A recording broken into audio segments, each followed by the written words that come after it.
What is going on, dwellers? This is the Fallout Handbook coming at you with a brand new video. How's everyone doing today?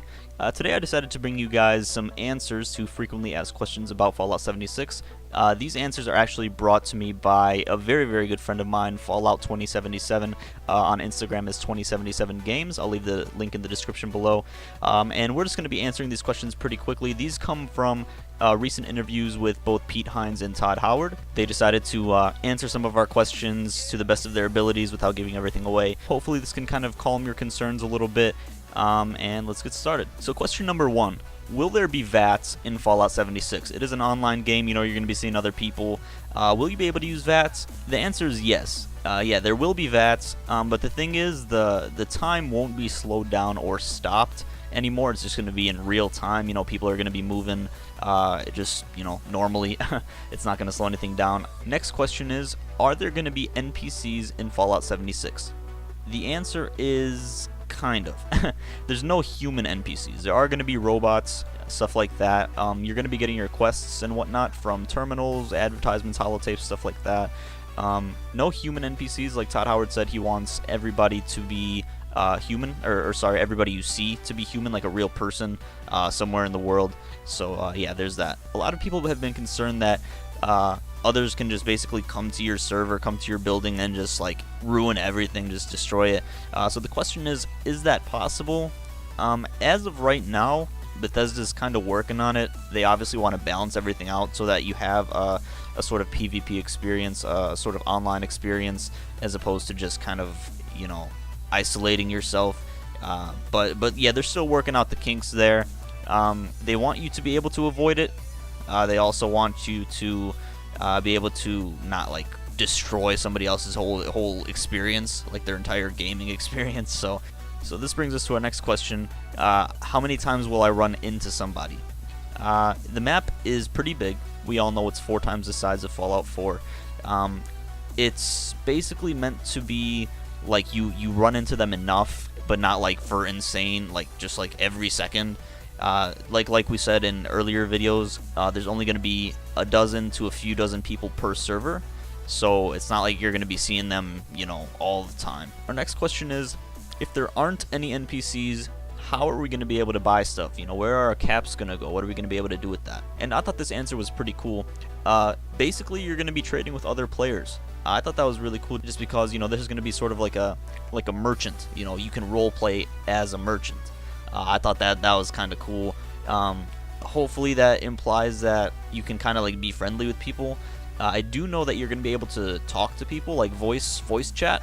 I'm not sure if there's going to be like type chat. I know there's emotes as well, kind of like Fortnite, you know. But yeah, so it's looking like we're going to be able to spend caps and trade with other people. That's really cool. Just make sure not to rip somebody off, because, you know, they can nuke you. So, which actually is a good segue into the next question, which is, can other people destroy your settlement? They can damage your settlement. If you've ever played Fallout 4, there can be like monsters and raiders that come to your settlements and sort of damage things like your generators and whatnot. And it gives you the option to repair them. It doesn't just like disappear or break. You can just repair them with, you know, resources, steel and aluminum or whatever. I'm assuming it's going to be the same way with this. You know, you can just repair it. There was the video of the Scorch Beast that totally just annihilated that like generator or whatever it was. I'm kind of iffy about that. Not sure if that's how it's going to play out. But our next question is, what happens to these settlements when you're not playing, like when you're, you know, just offline?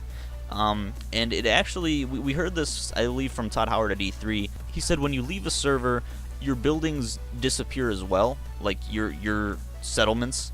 And then when you log in, you enter a different server, just kind of like a random server, and your buildings spawn with you, like whatever you've built.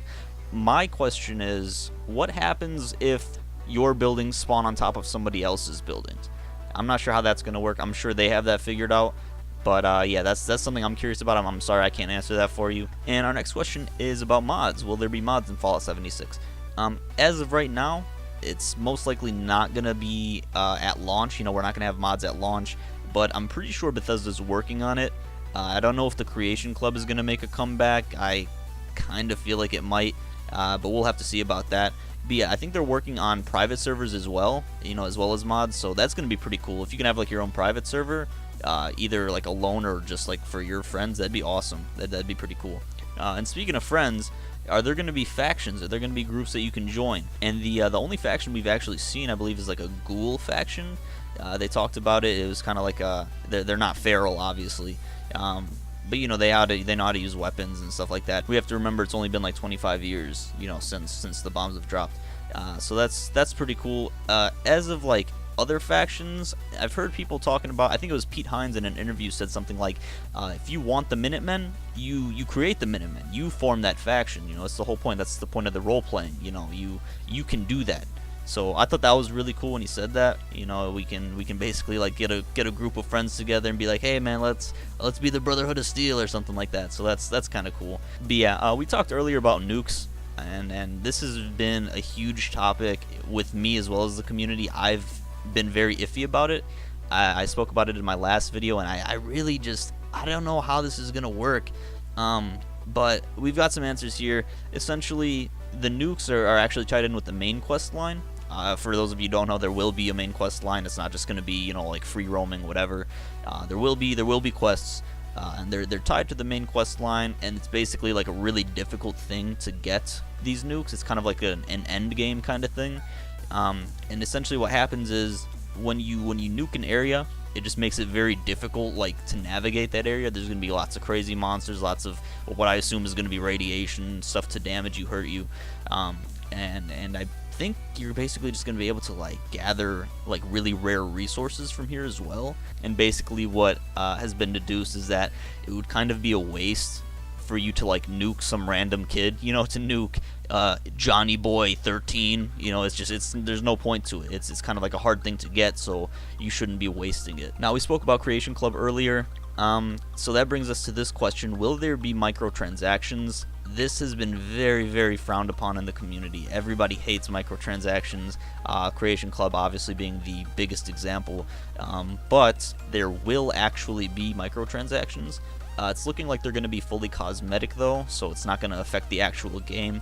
I'm not sure what kind of items are going to be offered, what kind of cosmetics, I don't know what it's going to be, but yeah, it's looking like it's going to be earned in the game. But yeah, I thought that was pretty cool. Our next question revolves around the sort of survival aspect of the game. It's looking like weapons are going to be able to be damaged, kind of like Fallout 3, you're able to repair them, stuff like that.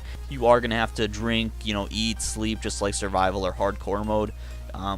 And also you can catch diseases, you can mutate, which I don't know how far that's going to go. I don't know if you're going to be able to turn into a full-on super mutant or ghoul or something like that.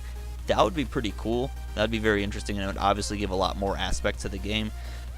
Your food can go rotten, stuff like that, and it sounds like it's just going to be an all-around sort of realistic kind of experience. So I thought that was really cool. I'm pretty excited for that. I've actually never done a survival playthrough, so I'm kind of going to be forced into it, which I'm okay with. And our last question is, will this game last? Yeah, I think it's going to last. At E3, Todd Howard talked about how they're going to have 100% great servers. Everything's going to be running perfectly for years and years. I actually think that this game's going to hit it off with the community. There's been a lot of hate lately, which I really don't think is necessary. But yeah, I think it's going to go well. I really hope it does. I'm very excited for this game. I think it's going to be here for a very long time. So yeah, that was our last question. Again, I really want you guys to go and check out 2077 Games. He's a real good friend of mine. He's the one who came up with these questions and answers. He gave me permission to use them, and I really want to make them into a video because it's so informative. I didn't know a lot of this stuff, and I'm really hoping it helped you guys out. So thank you so much for watching. If you liked this video, please leave a like and subscribe. And as always, dwellers, keep wandering.